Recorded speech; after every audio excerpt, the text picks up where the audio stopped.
শুধুমাত্র নিজেদের দলীয় এবং নিজেদের গুণগান ব্যতীত আর কোনো কিছু আমরা মিডিয়ায় দেখি নাই। কাজেই তারা মত প্রকাশের স্বাধীনতা কেড়েছে। তারা আমাদের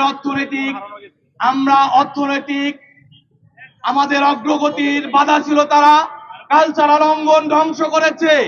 তারা ধ্বংস করেছে আমাদের শিক্ষাঙ্গন।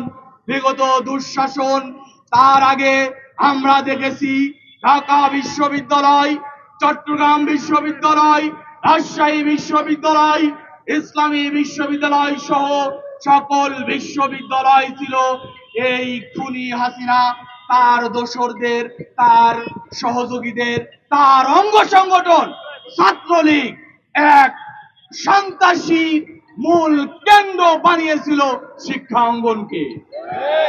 কাজেই আমাদের কোনো অগ্রযাত্রা নেই। শিক্ষায় আমাদের কেমন করে গড়া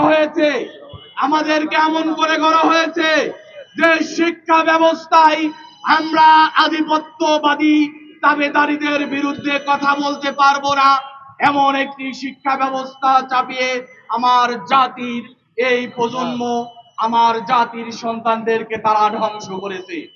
প্রিয় উপস্থিতি, কাজেই আসুন 25, 24 আরো অনেক কিছু আমাদের সামনে চলে গেছে, আসবে। আমরা যদি বলি 24-এর ফ্যাসিবাদ বিরোধী বৈষম্য মুক্ত বাংলাদেশ গড়ার আন্দোলনে যেভাবে ছাত্র জনতা মাঠে নেমেছিল, আমরা চাই 54 বছর পরে এসে আরেকটি স্বাধীনতার সেই যাত্রা শুরু হোক। তার প্রথম সূচনা হতে হবে 24-এ যারা হত্যাকাণ্ড চালিয়েছে সেই সকল হত্যার মূল হোতা যারা ছিল তাদেরকে গ্রেফতার করতে হবে, তাদেরকে বিচারের মুখোমুখি করতে হবে। এটা আমরা চাই। ছাত্র জনতাকে রাজপথে যেভাবে হত্যা করা হয়েছে, এখন পর্যন্ত দৃশ্যমান কোনো কিছু আমরা দেখি নাই। আজকের এই 54 বছর পরে এসে আমাদের বক্তব্য হলো এই ফ্যাসিবাদের বিচার করতে হবে। আমরা চাই সমৃদ্ধ বাংলাদেশ, আমরা চাই বৈষম্য মুক্ত নতুন একটি বাংলাদেশ, যেখানে স্বাধীনতা থাকবে, যেখানে মত প্রকাশের অধিকার থাকবে, যেখানে মানবিক মর্যাদা থাকবে, যেখানে সকলেই সবার অধিকার বুঝে পাবে, এমন একটি বাংলাদেশ আমরা প্রত্যাশা করি।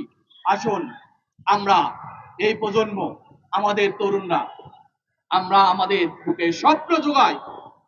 যদি খুব দ্রুতই আমাদের নিয়ে যে ষড়যন্ত্র, দেশ নিয়ে ষড়যন্ত্র এবং 24-এর খুনিদেরকে বিচার নয়, তাহলে আরো খুনিদের নিশ্চিত করার দাবিতে আসুন আমরা সেই প্রত্যয় নেই।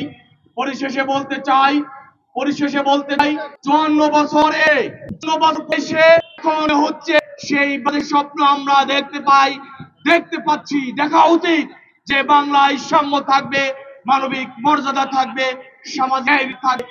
সেই বাংলার প্রত্যাশা রেখে বৈষম্যহীন একবার স্বপ্ন নিয়ে আমরা পথ চলতে চাই। ইসলামী ছাত্র শিবির সেই পথ চলছে। সম্মানিত উপস্থিতি, সম্মানিত নেতৃবৃন্দ, যারা বিভিন্ন জায়গা থেকে এসেছেন, সবাইকে অসংখ্য